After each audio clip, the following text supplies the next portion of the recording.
Yo tout le monde, ici c'est Chris d'Iconic et vous regardez le 58e épisode du Lifestyle Decoder. Comme tu as pu le voir ces derniers temps, Soulja Boy est le rappeur qui fait le plus parler. Et tout a commencé dans un live Instagram où Young Draco faisait la promotion de ses produits et qu'il en profitait pour mettre un coup de pression à tout le game avec un message simple. Soulja Boy is back. Donc les shenanigans, les niaiseries, les bouzobas et autres bêtises, c'est terminé. Et en plein milieu du live, sans que personne ne lui ait rien demandé, il a déclaré ça. Niggas up here talking about Tiger. Tiger?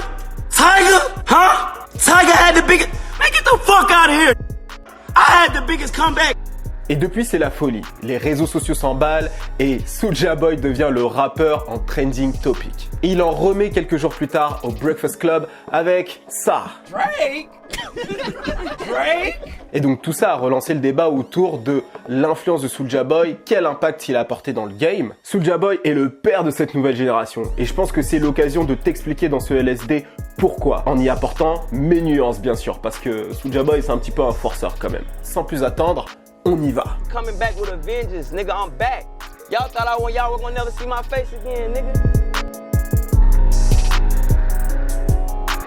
DeAndre Cortez est né le 28 juillet 1991 à Chicago où il y passe les 6 premières années de sa vie. Il déménage ensuite à Atlanta West. Là-bas, ses parents vont se séparer et donc son père va aller s'installer au Mississippi et sa mère va rester donc à Atlanta. Donc il passera son enfance entre ces deux villes-là. Très tôt, Soulja Boy fait du hip-hop sa passion. Il commence à rapper à l'âge de 14 ans et fonde dans la foulée son label Stacks on Deck Entertainment.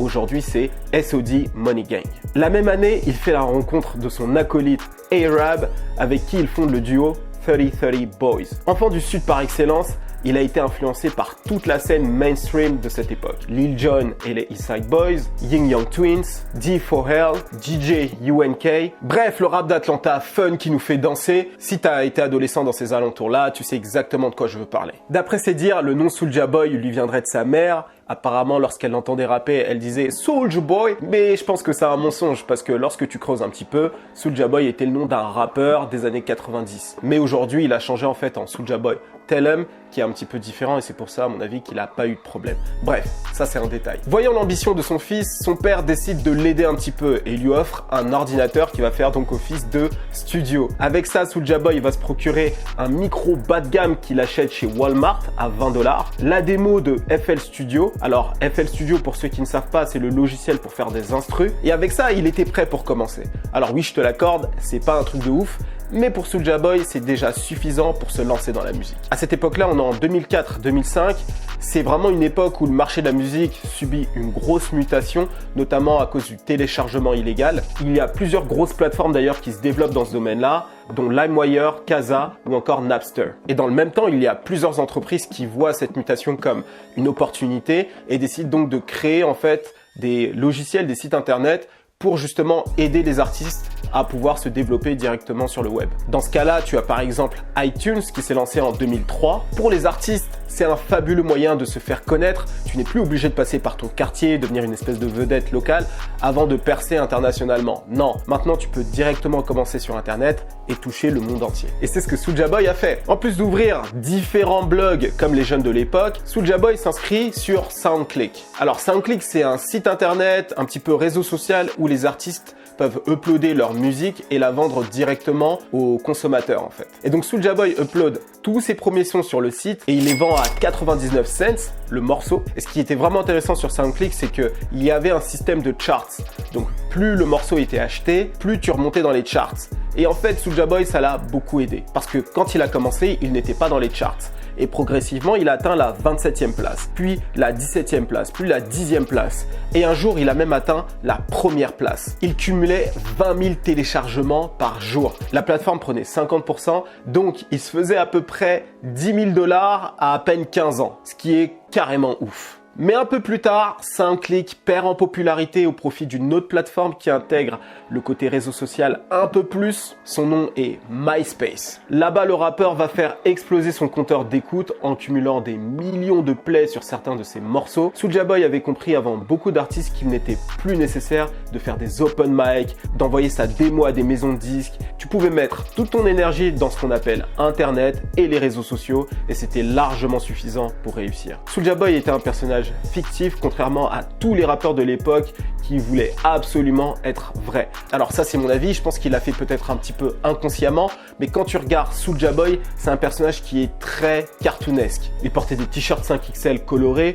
d'ailleurs même dans son premier clip, il avait, tu sais, ce hoodie avec les gros logos de Superman dessus. Il porte des baggy 4 fois trop grands pour lui, il porte des lunettes de soleil avec écrit dessus Soulja Boy. On aurait dit que c'est écrit avec du blanco. Il était heureux en permanence, toujours prêt à envoyer un pas de danse. C'est d'ailleurs pour ça qu'il a été un excellent produit commercial qui a fait de super produits dérivés. Hey man, what it do? This your boy Soulja Boy Tell 'em, aka the world's youngest platinum rapper. Soulja Boy n'a loupé aucune opportunité avec Internet. En parallèle de MySpace, le rappeur du Mississippi lance une page YouTube en 2006. Soulja Boy est probablement le premier artiste à avoir exploité YouTube comme outil pour faire exploser sa carrière. De tête, il y avait lui, puis Wiz Khalifa qui ont été les premiers à tirer profit de la plateforme. Même s'il avait déjà saisi beaucoup d'opportunités à l'époque, Soulja Boy n'en était pas encore à son plus gros coup. Toujours dans la même année, en 2006 à peu près, Soulja Boy sort un morceau comme un autre qui s'appelle Crunk That. Lorsqu'il sort ce morceau, il n'y avait pas spécialement d'engouement autour du morceau. Et c'est là qu'il réfléchit et se dit « Il faut que je trouve une solution pour faire péter mon son en dehors des gens qui me connaissent déjà. » Et c'est là qu'il va utiliser LimeWire. Comme tout le monde s'en sert pour télécharger de la musique illégale, moi je vais m'en servir pour me faire connaître. Et pour ça, il s'est créé donc un compte LimeWire pour pouvoir uploader de la musique donc dans le logiciel. Et donc il a pris la liste du top 20 des artistes les plus populaires de l'époque, des singles les plus populaires, par exemple 50 Cent, In Da Club, Fat Joe, What's Love, Justin Timberlake, bref, les artistes de l'époque, Britney Spears. Et en fait il a uploadé Crunk That dans la plateforme et il a renommé en fait 50 Cent-In Da Club par exemple. Et donc les personnes qui voulaient télécharger par exemple 50 Cent In Da Club se retrouvaient en fait avec Soulja Boy Crunk That. Probably like a minute in, they're like, damn, this shit hard. And they, who the fuck is Soulja Boy? And I just, I kept going. Donc le gars a trouvé vraiment une méthode de growth hacking incroyable. Il cumule des millions de vues, des millions d'écoutes sur sa page MySpace. On lui propose de monter sur scène pour des sommes à 5 chiffres. À partir de là, Soulja Boy a commencé à sérieusement devenir viral. C'est devenu la nouvelle sensation du web. Tout le monde s'est mis à se filmer en train de danser sur Crunk That. C'était la première fois que l'on assistait à ça. Un artiste inconnu au bataillon qui a créé une chanson et une danse tellement populaire que les gens se le sont appropriés. Peu de temps plus tard, il sort son premier album, indé, Unsigned and Still Major, The Album Before the Album. Lui et ses potes impriment 100 000 copies et il va donc vendre à l'arrière du camion. Les choses commencent à devenir très sérieuses pour Soulja Boy Tell 'em, mais le meilleur reste à venir. Un beau jour, il reçoit un message privé de Mr. Collie Park, un grand producteur rap de la scène de Atlanta qui dit vouloir le signer. Mr. Collie Park comptait dans son label les Ying Yang Twins notamment, donc c'est pour te dire que c'était pas un bébé. Soulja Boy, tout excité, dit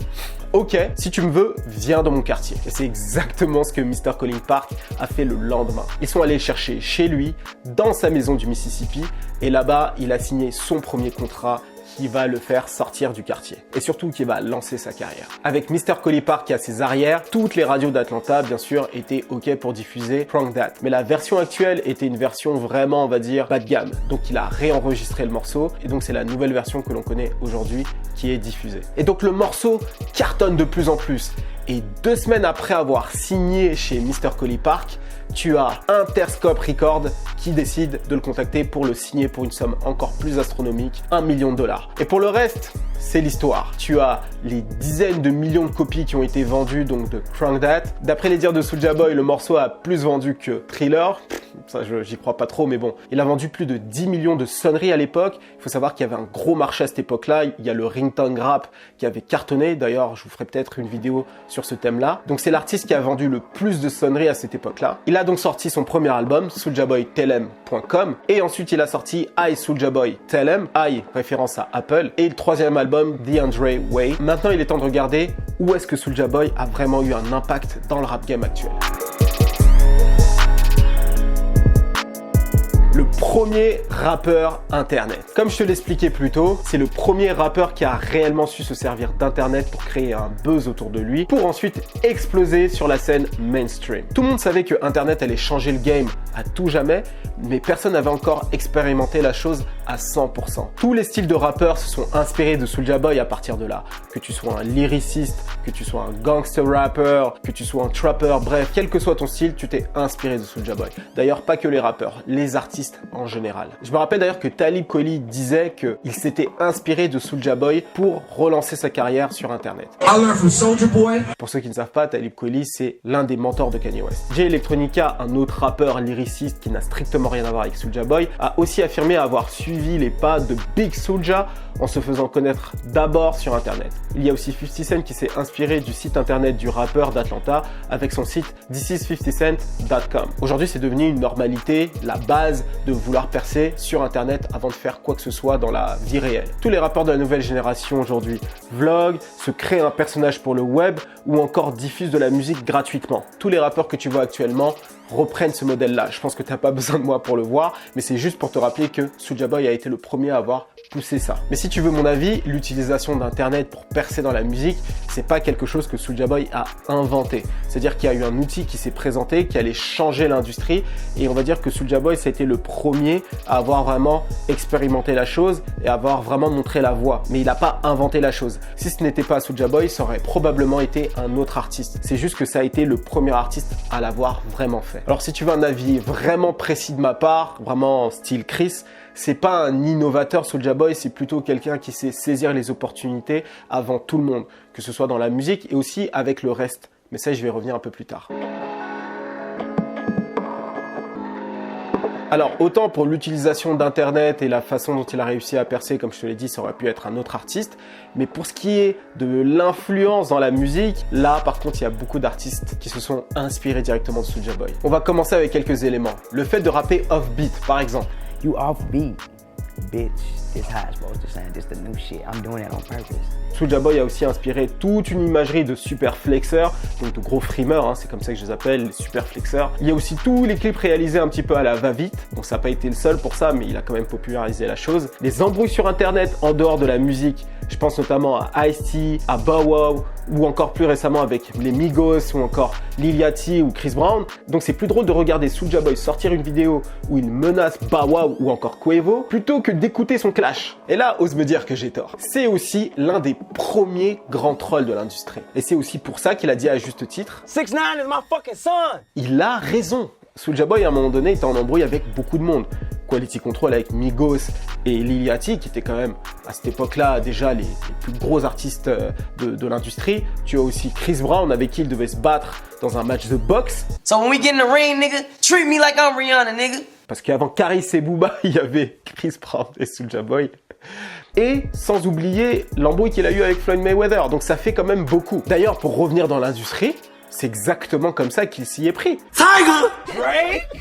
C'est son truc à lui. C'est aussi le roi des social dance. Tu sais, toutes ces danses virales que tu vois sur les réseaux sociaux, le shoot, le dab, le midi rock, le ney-ney, ce n'est pas celui qui a inventé les social dance. C'est pas ce que je dis. D'ailleurs, sa danse a elle-même été inspirée de Snap Your Fingers de Lil Jon, mais c'est celui qui a quand même la danse la plus populaire jusqu'à ce jour.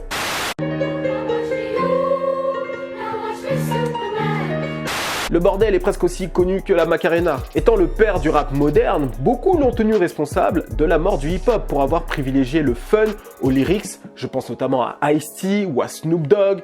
Hip-hop has to last forever. It ain't gonna last with you doing that Superman bullshit, man. Pour faire simple, là on va être d'accord, tout ce que les puristes détestent dans le rap actuel, Soulja Boy l'a soit créé, ou alors il l'a développé. Dites-moi si vous êtes d'accord avec cette phrase dans les commentaires. Ensuite, l'influence de Soulja Boy directement auprès des autres artistes. Juice WRLD, son blaze Juice, est directement inspiré de la mixtape Juice de Soulja Boy, qui a été très populaire, qui est sortie je crois en 2011. Lil Yachty a aussi été inspiré par Soulja Boy. Oui, avant de s'embrouiller, Lil Yachty était un gros fan de Soulja Boy et de Lil B. Ray Shremmerd, bien sûr. Si tu as vu mon LSD sur Ray Shremmerd, tu le sais très bien. D'ailleurs, Swelly a à nouveau tweeté le fait que Soulja Boy l'avait énormément inspiré. Lil B aussi. Il a quand même influencé Lil B, même si à mon sens, Lil B a quand même plus influencé Soulja Boy que le contraire. D'ailleurs, on va parler justement de Soulja Boy et de la manière dont il a l'habitude de surfer sur les vagues. Et je peux donner aussi l'exemple de Lil Pump qui a également été très influencé par Soulja Boy. Donc pour cette partie-là, je te dis rendez-vous sur le Instagram de Iconic. Donc tu vas sur le compte Instagram de Iconic, tu t'abonnes et tu regardes dans le IGTV. Tu as cette partie du LSD qui est là-bas. Donc maintenant, on va voir en quoi Soulja Boy est un gros forceur. Alors certes, Soulja Boy, c'est un artiste qui a aidé beaucoup d'artistes à leur début. C'est vraiment un artiste qui n'a pas eu de mal à tendre la main à des artistes qui venaient à peine d'avoir un petit peu de visibilité. Mais c'est clairement pas un artiste qui a fait percer beaucoup de rappeurs. Il n'en a pas fait percer tant que ça. Donc il va pas prendre un artiste qui est personne, qui a juste du talent et il va le faire grossir. Non, c'est un artiste qui va repérer les talents très tôt et décider de collaborer avec eux. Et ça, c'est toute la différence. Parce que sinon, par exemple, son collègue là, Arabe, tu vois, son gars de 3030 Boys, comme je t'expliquais un peu plus tôt, serait un rappeur déjà beaucoup plus gros qu'il ne l'a été. Et comme tu le sais, Arabe, il a pas fait grand chose. Donc c'est pour te montrer que Soulja Boy, il va pas réussir à faire percer les gens, il va plutôt être capable de repérer très vite quel artiste a du potentiel et il va l'aider à s'élever. L'exemple de Chief Keef, c'est pas lui qui a fait percer Chief Keef, comme tu le sais, c'est Chief Keef lui-même qui a réussi à créer une hype autour de sa musique. Mais Soulja Boy, il l'avait repéré avant Kanye West, avant tout le monde, et c'est là qu'il a décidé de collaborer avec lui. Pareil pour les Migos, c'est Versace qui a fait péter le son, ou encore Drake. Mais Soulja Boy a quand même capté que les Migos commençaient à devenir gros sur Atlanta et il a décidé de collaborer avec eux très tôt au début. Et il les a aussi, bien sûr, comme je te l'ai dit, aidés à connecter sur LA, notamment avec Travis Scott. Soulja Boy, c'est quelqu'un qui force un peu en disant qu'il fait percer les gens. Non, il les aide un petit peu, il leur tend la main, mais il les fait pas percer. Ça, c'est la première chose. Deuxième chose, Soulja Boy, c'est quelqu'un qui a certes influencé beaucoup de rappeurs aujourd'hui, mais c'est surtout un artiste qui a beaucoup surfé sur les vagues existantes pour se maintenir. Lui-même, c'est une créature du web, donc il est capable de voir tout ce qui commence à arriver, tout ce qui va marcher. Donc dès qu'il commence à voir quelque chose qui est en train de bouillonner quelque part, il regarde si ça peut être intéressant pour lui. Et c'est exactement ce qu'il a fait sur les 10 dernières années. Alors Chief Keef par exemple, alors oui, il a découvert l'artiste à ses débuts, mais il a repris toute l'esthétique et la musique de Chief Keef. Il n'y a qu'à écouter leur collaboration sur Juice 2 avec Young Chop à la prod, c'est clairement un morceau en fait de Chief Keef où Soulja Boy s'est mis en chanteur principal, tu vois ce que je veux dire. Il y a aussi Lil B. Lil B c'est pareil, d'ailleurs c'est très fort avec Lil B. Il a certes relancé la carrière de Lil B, mais il a copié énormément d'éléments de la musique du Bass God, les gimmicks ou encore le flow du Bass God. Bass God. Et aujourd'hui la personne qui l'a copié mais vraiment à fond, c'est Gucci Mane. Depuis à peu près 2011, on va dire qu'il avait à peu près 21 ans, il s'est mis vraiment à écouter Gucci Mane, ça c'est mon avis, et donc il a commencé à partir dans le même système que lui, c'est-à-dire plein de mixtapes, mais aussi les Migos. Quand tu écoutes le single New Drip, j'ai pas écouté le projet entier Fuego, mais juste le single New Drip, tu sens qu'il écoute énormément de Migos et qu'il a été imprégné, influencé par ce style de musique-là.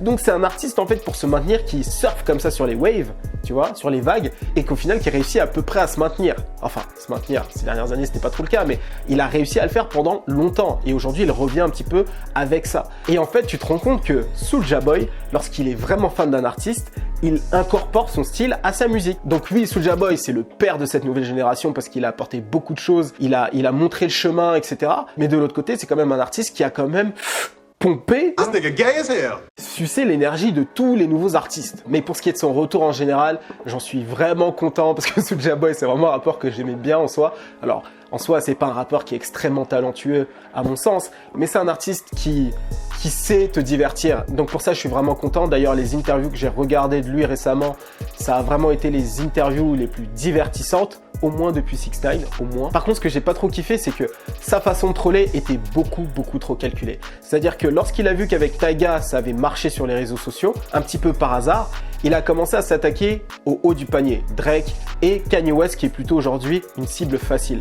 Alors Drake, à la rigueur, je peux comprendre, mais Kanye West, tout simplement parce que tout le monde lui tombe dessus pour ses opinions politiques et aussi pour ses frasques, donc il s'est dit que c'était une cible facile pour justement le traîner un petit peu dans la boue. Donc ça, j'ai pas trop kiffé, mais pour ce qui est du reste, franchement, c'était ultra divertissant. Donc, toi, qu'est-ce que tu penses de Soulja Boy? Est-ce que tu es d'accord avec moi? Est-ce que c'est le père de la nouvelle génération? N'hésite pas à me donner ton avis dans les commentaires.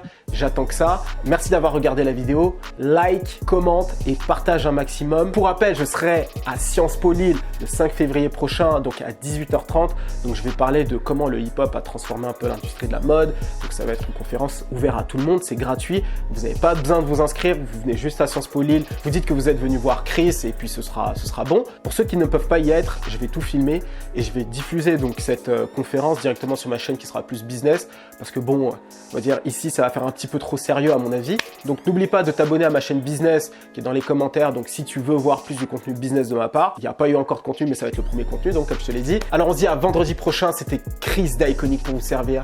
Cheers.